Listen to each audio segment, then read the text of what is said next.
सो hey everyone, चलिए अब हम स्टार्ट करेंगे 16वां अध्याय। तो जल्दी से स्टार्ट कर लेते हैं 16वां अध्याय। तो 16वां अध्याय है इस प्रकार। यहाँ तक की कथा सुनने के पश्चात महाराज पृथु ने महर्षि नारद को श्रद्धा से प्रणाम किया। हे महामुने, कार्तिक मास में भगवान विष्णु की पूजा का महात्म्य सुनकर मुझे बड़ा आनंद आया। हे ऋषिवर, अब यह बताइए कि इस माह में किसी अन्य देवता की पूजा भी होती है? यदि होती है तो वह क्या विधान है?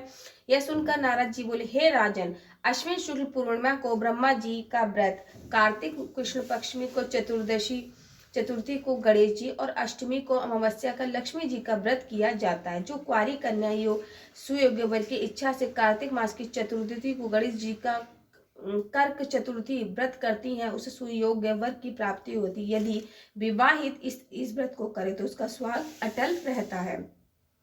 हे महामुनि, कृपा करके यह बताइए कि इस व्रत को करने की विधि क्या है?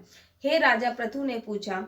राजा, व्रत करने की इच्छुक कन्या स्त्री को चाहिए कि वह प्रातः काल स्नान से निवृत्त चंदन आदि से गणेश जी का पूजन करे, फिर साय काल में श्री गणेश जी का पूजन करे, चंद्रमा के उदय होने पर अर्घ देकर तत्पश्चात भोजन ग्रहण करे। हे राजन, सद्वा स्त्रियों को अपने स्वास्थ्य की रक्षा के लिए व्रत अवश्य करना चाहिए। अब मैं तुमसे इस व्रत का इतिहास कहता हूँ, ध्यान पूर्वक सुनो। नारद जी ने कहा, प्राचीन काल में भद्रवती नामक एक नगर में सुधर्मा नामक एक राजा था। उसके 4 पुत्र और 1 पुत्री थी। पुत्रों के नाम रविदत्त, सुशर्मा, जय शर्मा और सुशोभन थे, और पुत्री का नाम बीरबती था। इस कन्या बीरबती का विवाह देवव्रत नामक युवक से हो गया और दोनों पति पत्नी प्रेम पूर्वक रहने लगे। हे राजन, एक दिन की बात है कि अचानक घर पर ही सांप द्वारा काटे जाने से देवव्रत की मृत्यु हो गई। इसे देखकर बीरबती विलाप करने लगी। उसका विलाप सुनकर उसके माता पिता, चारों भाई, कुछ नगरवासी भी वहां आए और देवव्रत को मरा हुआ देखकर शोकाकुल हो उठे।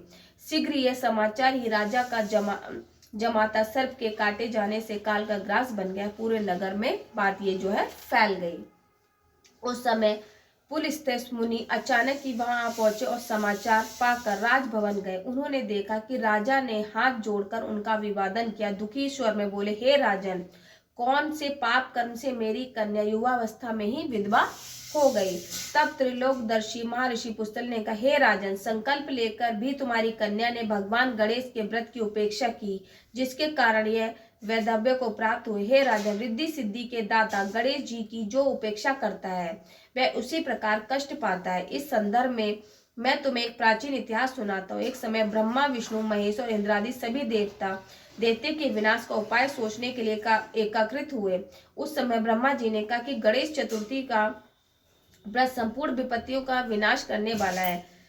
तब सब देवताओं ने कार्तिक में कृष्ण पक्ष की चतुर्दशी का व्रत किया। उसने देवताओं का विजय प्राप्त हुई। तत्पश्चात सब देवताओं ने गणेश जी से कहा कि हे विघ्नहर्ता, आपकी कृपा से हमने विजय प्राप्त की है, अब आप कृपा कर वर मांगिए। तब गणेश जी ने कहा, हे देवो, यह वरदान तो जो स्त्री कार्तिक शुक्ल की चतुर्दशी का व्रत पूरी श्रद्धा और भक्ति से करे, उस सभी देवताओं कृपा करके उसका स्वास्थ्य चिरंजीवी हो।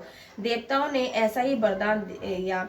इसीलिए हे राजन, यह व्रत सभी सद्वा स्त्रियों को करना चाहिए। महर्षि पुस्तल्य जी ने कहा कि हे राजन, यदि तुम्हारी पुत्री अभी इस व्रत को करने का संकल्प ले और करे तो इसका पति जीवित हो जाएगा। यह कहकर महर्षि पुलस्त्य वहां से प्रस्थान कर गए। तत्पश्चात राजा ने अपने जमाता का शव देल में सुरक्षित रख दिया। उसके कार्तिक मास आया तो उसने पुत्री से विधिवत कर्क चतुर्दशी का व्रत और उद्यापन करके ब्राह्मणों को भोजन कराया तथा श्रद्धा से दान दक्षिणा और संतुष्ट किया।